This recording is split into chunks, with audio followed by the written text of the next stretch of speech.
Mering buhay sa inyong lahat!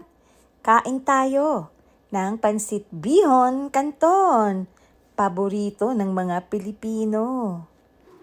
Sa bawat okasyon, mapapansin ninyo, ang mga Pilipino ay naghahanda ng pansit.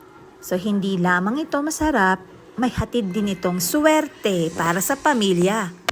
At nang dahil sa pagmamahal ng mga Pilipino sa pansit, ay nagkaroon ito ng mga iba't ibang versions. Tulad ng itong aking niluto, pansit canton na may bihon. Meron na ring pansit malabon, pansit bato, pansit batil, pansit palabok, pansit lomi, at kung ano-ano pa. Makikita ang mga pansit sa piyestahan, sa birthdayan, sa bagong taon, at ito ay sinasabing nakakahaba ng buhay. Ito ay isang paniniwala na ating nakagawian. Ngunit hindi man totoo ang pansit ay nakakahaba ng buhay.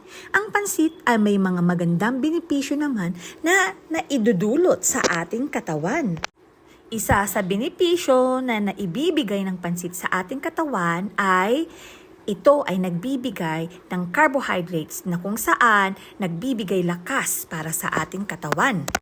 Ang mga sahog na ating nilalagay, etong manok, ay nagbibigay naman ng protein para ang ating katawan ay magkaroon ng sigla.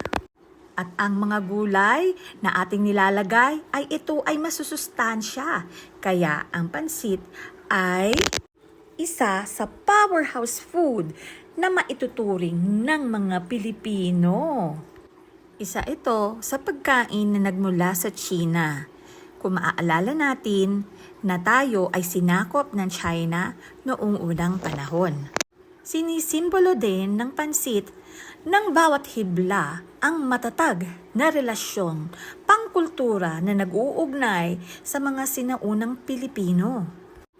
Kaya mula sa ating pagkabata, kilalang-kilala na natin na ang pansit ay isang putahe pangmasang Pilipino. Halina kayo, kain na tayo. Kainin na natin itong masarap naming pansit canton bihon. Ang sarap! Napaka masustansya! Mering buhay!